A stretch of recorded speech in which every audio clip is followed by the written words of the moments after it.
Daniel Kahneman, prix Nobel d'économie, a passé sa carrière à démontrer une chose.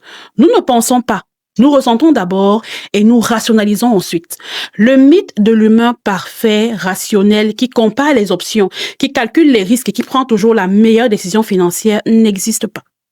La preuve, pas plus tard que cette semaine, tu as acheté quelque chose que tu n'avais pas prévu d'acheter. On l'a tous fait, ok?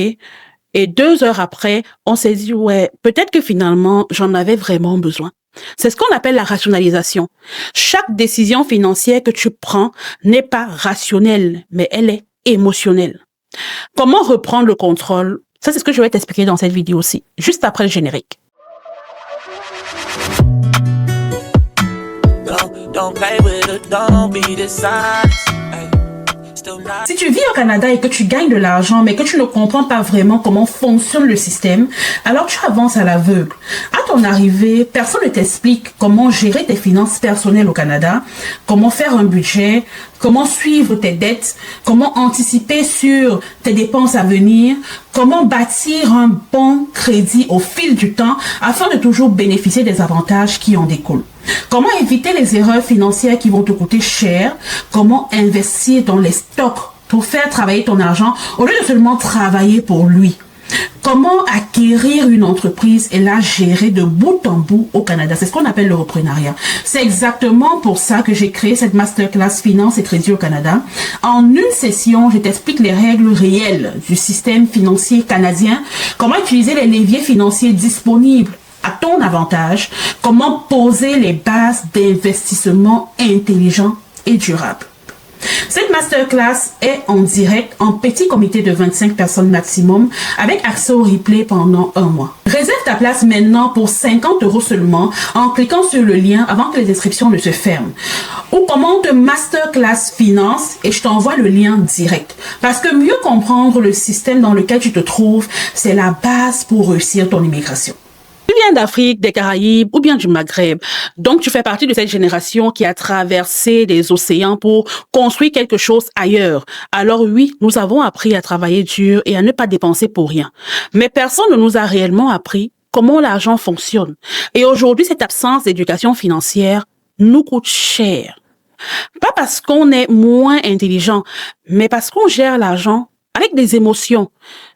Des émotions héritées de nos parents, de nos villages, de nos expériences de migration, sans jamais vraiment les remettre en question. Dans beaucoup de familles africaines, l'argent est un sujet tabou. Okay? On n'en parle pas. On n'en parle pas librement du moins. On ne dit pas combien on gagne, on ne montre pas nos dettes, on ne pose pas de questions sur l'argent.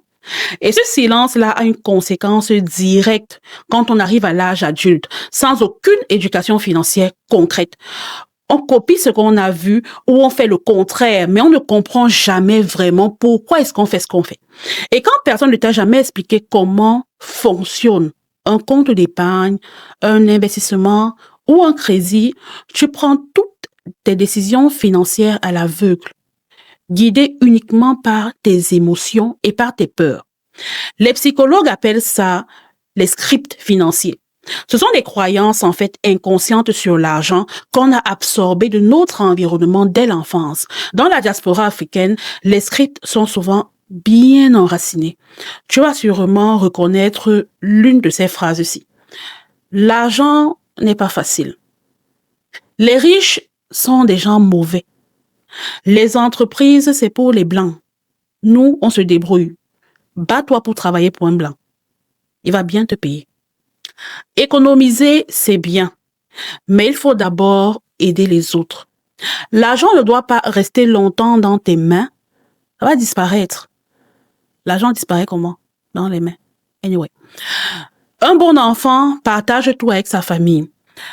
Ce sont des phrases que tu as peut-être déjà entendues des centaines de fois et qui sont devenues des vérités au point où, aujourd'hui, ces phrases-là guident tous tes comportements financiers. Voici un exemple concret. Quelqu'un qui a grandi en entendant que l'argent attire la jalousie, il va inconsciemment saboter son propre succès. Dès qu'il commence à avoir un peu d'argent, une partie de lui sabote ça dans des dépenses impulsives pour faire plaisir aux autres, dans des dons excessifs. Il achète la gentillesse, il achète l'opinion des gens. il fait des mauvais choix d'investissement parce qu'il veut paraître modeste. Il ne veut pas attirer la jalousie. Il ne veut pas attirer vers lui le mauvais œil. Faut pas que, parce qu'il ait l'argent, qu'on le jalouse. Tout ça, ce n'est pas un manque d'intelligence, c'est un conditionnement émotionnel. Pense à la première phrase sur l'argent que tu as entendue en grandissant, par exemple. Juste une phrase. Et pose-toi cette question-ci. Est-ce que cette croyance me sert encore aujourd'hui? Parce que certaines de ces croyances avaient beaucoup de sens dans un contexte de survie, d'où tu viens, ou dans un contexte informel. Mais aujourd'hui, en Europe, en Amérique du Nord, peu importe où tu es dans la diaspora, avec un compte bancaire, une carte de crédit, des outils d'investissement, un salaire régulier, ces croyances-là vont te freiner. Alors, comment est-ce que tu fais pour t'en sortir? La chose à faire, c'est de reprendre le contrôle sur ton éducation financière. Commence par nommer ce que tu ne sais pas, sans avoir honte. Cherche à t'éduquer financièrement. Pose des questions. C'est quoi un EFT, par exemple? Parce qu'on a l'impression qu'on devrait déjà savoir ce que c'est qu'un EFT. On devrait déjà savoir comment investir en bourse. Donc, on ne demande pas. C'est une erreur. Tu ne sais pas ce que tu ne sais pas.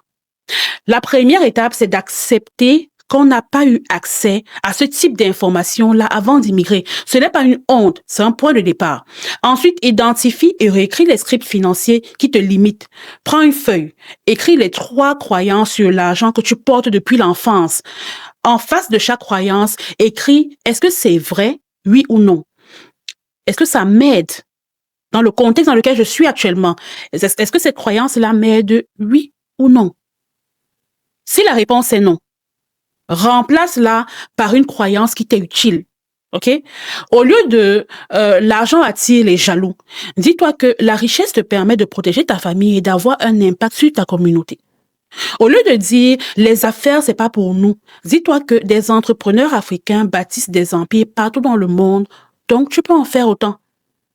Enfin, éduque-toi activement et sans complexe sur l'argent. Au travers des livres, au travers des podcasts, au travers des vidéos comme celle-ci, au travers des formations, il y a tellement d'outils. Choisis parmi les outils disponibles dans ton environnement. L'information financière est accessible partout aujourd'hui. Le problème n'est plus l'accès, c'est la permission que tu te donnes d'accéder à l'information. Alors donne à ton cerveau la permission d'apprendre. Je suis tombée sur cette vidéo-ci très intéressante que je veux que tu écoutes maintenant. Et j'ai vu mes parents se saigner toute leur vie et se disputer beaucoup parce que il manquait d'argent, parce que c'était compliqué. Et je crois qu'inconsciemment, j'ai eu cette espèce de traumatisme de dès que tu rentres 1 euro, tu mets de côté. Et j'étais très très économe. J'ai fait attention toute ma vie. Dès que j'ai gagné un peu d'argent après mon premier album, tout de suite j'ai acheté un appartement. J'ai toujours eu peur de manquer en fait. Après cette vidéo, j'ai compris qu'on possède presque tous cet héritage, peu importe qu'on vienne d'Afrique ou d'ailleurs, la peur du manque. Mais pour nous, la diaspora africaine, la peur du manque n'est pas irrationnelle. Elle a une histoire. Elle vient de générations qui ont vécu l'instabilité économique, des crises politiques, la malgouvernance, la dévaluation de la monnaie, la faim. Elle vient des parents qui n'avaient pas beaucoup à donner et qui se sont saignés pour que tu aies à manger. Elle vient des parents qui ont immigré avec rien et qui se sont battus bec et ongles pour avoir droit à une place sous le soleil. Cette peur-là a été transmise souvent sans les mots. Elle s'est installée dans ton corps, dans tes réflexes, dans tes décisions. Et aujourd'hui, même quand tu gagnes bien ta vie, en Europe ou au Canada, peu importe, cette peur du manque est toujours là. Voici comment elle se manifeste concrètement. La thésaurisation, ok? C'est la première manifestation du manque. Si c'est la première fois que tu en entends parler, je vais t'expliquer un peu c'est quoi la thésaurisation. C'est le fait d'accumuler de l'argent en le gardant hors du circuit économique, c'est-à-dire sous le matelas, dans un coffre à la maison, même dans un compte courant qui ne rapporte rien, ok? Ou bien dans l'habit, comme nos grands-mères faisaient avant là. On attache l'argent, on le garde quelque part, ça ne circule pas. On le garde sans l'investir, on le garde sans le faire fructifier. C'est l'opposé, en fait, de l'investissement. La personne qui thésaurise accumule des billets ou du cash par peur, par méfiance des banques, par réflexe de sécurité. L'argent dort, l'argent ne travaille pas. Et avec l'inflation, l'argent perd minimum 4% de sa valeur chaque année. Avant de décider de m'intéresser à la gestion des finances personnelles, j'étais pareil.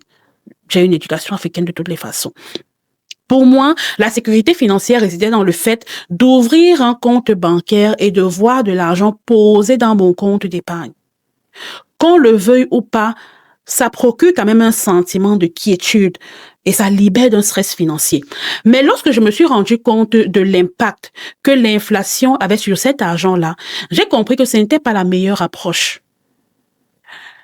Et c'est très facile de se rendre compte de l'impact que l'inflation a sur ton argent. Ce que tu pouvais acheter avec un $500 en 2020, actuellement, il te faut $1000 pour acheter la même chose. C'est l'impact de l'inflation sur ton argent. Tu l'as gardé, n'a pas fructifié. Aujourd'hui, il ne vaut plus le même $500. Il vaut peut-être $200. OK? Je décris là un comportement qui est très répandu dans la diaspora africaine et caribéenne. Et pour des raisons historiques très compréhensibles. On ne juge pas ici. Quand tu as grandi dans un pays où les banques ont fait faillite, où les gouvernements ont bloqué tes comptes, où la confiance dans les institutions est quasi inexistante, garder ton argent physiquement près de toi, c'est un réflexe de survie hérité. Le problème, c'est que ce réflexe parfaitement adapté là-bas devient un frein financier majeur ici. Que tu sois au Canada, que tu sois en Amérique, peu importe, ok? Dans un système bancaire stable et réglementé, ce comportement-là devient un frein financier pour toi. Le deuxième point ici, c'est une autre manifestation, c'est la prison des projets. Qu'est-ce que je veux dire par là? Quand tu as grandi dans la précarité, le manque d'argent, le manque d'opportunités, l'instabilité, ton cerveau se reconfigure en mode survie de façon permanente. Et le problème, c'est qu'il ne reçoit jamais le message que ta situation a réellement changé. Alors même quand tu gagnes bien ta vie, au Canada ou peu importe, même quand tu as un bon boulot, tu as une maison, tu as des investissements, le sentiment de manque là ne part pas. Tu n'arrives pas à profiter du présent. Qu'est-ce que tu fais? Tu accumules des biens sans jamais ressentir la sécurité financière, ok? Par exemple, tu vas voir des gens qui n'ont pas l'intention de retourner s'installer au pays un jour, mais qui investissent quand même au pays. C'est pour combler ce manque-là, cet instinct de survie financier. La sécurité financière, tu cherches à tout multiplier rapidement. Tu investis partout, à Dubaï, en Chine, au Kenya, dans ton village, au Canada. Tu mets de l'argent partout dans l'immobilier, dans les business multiples, dans la bourse, dans les projets. Tu n'as aucune stratégie claire, mais tu le fais parce que tu veux anesthésier une anxiété que l'argent ne peut pas guérir. Parce que ce vide-là, il ne vient pas de ton compte bancaire, il vient de ton histoire. Et c'est là que le choc des réalités devient dévastateur. Tu as été formé par une réalité et tu vis dans une autre réalité. Les réflexes qui t'ont permis de survivre là-bas, tels que thésauriser, ne jamais dépenser, sacrifier le présent pour le futur, te méfier des institutions, etc. Tous ces réflexes-là étaient parfaitement adaptés à ce contexte-là. Et ces mêmes réflexes deviennent des prisons ici, parce que le contexte a changé. Mais toi, intérieurement, tu n'as pas encore réellement changé. Ça va te prendre du temps. Il n'y a pas 10 000 solutions à cela. Fais circuler l'argent avec intelligence. Voici le changement de paradigme que je veux que tu gardes de cette vidéo-ci.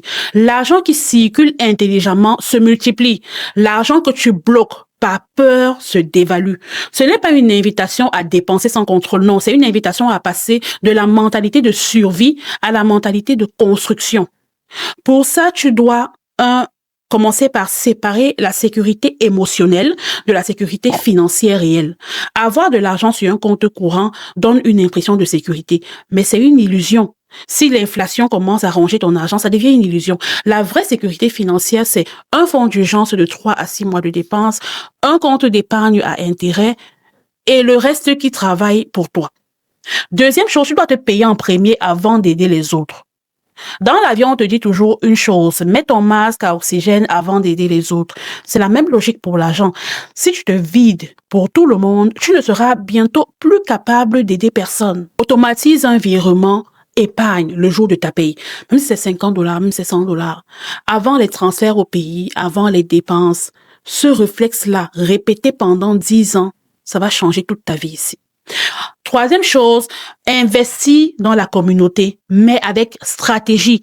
L'idéal de la diaspora africaine, c'est de construire des ponts entre ici et là-bas, entre maintenant et l'avenir. Mais un pont solide se construit avec des fondations, pas avec juste l'argent que tu envoies dans la panique ou dans la culpabilité. Envisage une répartition claire. Je te dis, X%, c'est pour la sécurité. X%, c'est pour la famille. X%, c'est pour ton futur. Il n'y a pas de chiffre universel.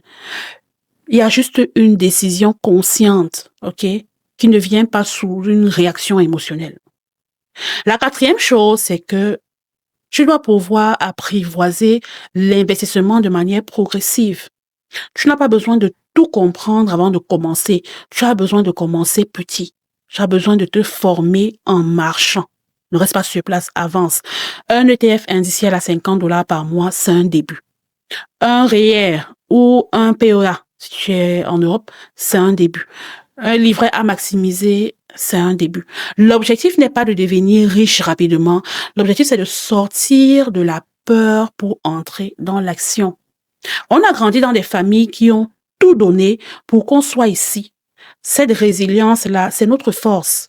Mais la résilience de la survie n'est pas la même chose qu'une stratégie de construction sur le long terme. Aujourd'hui, tu sais d'où viennent tes croyances limitantes. Tu sais pourquoi la peur du manque te paralyse. Tu as des outils concrets pour commencer à changer ça. Le vrai changement commence par une décision. Cette semaine, fais un seul geste financier conscient, ok? Et observe comment est-ce que ça te fait te sentir à l'intérieur. N'oublie pas de me dire en commentaire quelle est la croyance sur l'argent dont tu as hérité depuis ton enfance. Et partage cette vidéo-ci avec quelqu'un dans la diaspora, peu importe où il est, quelqu'un qui en a besoin, parce que cette conversation, on devrait l'avoir beaucoup plus souvent. Mais on va s'arrêter là et on va se dire à dimanche prochain dans une autre vidéo. Bye!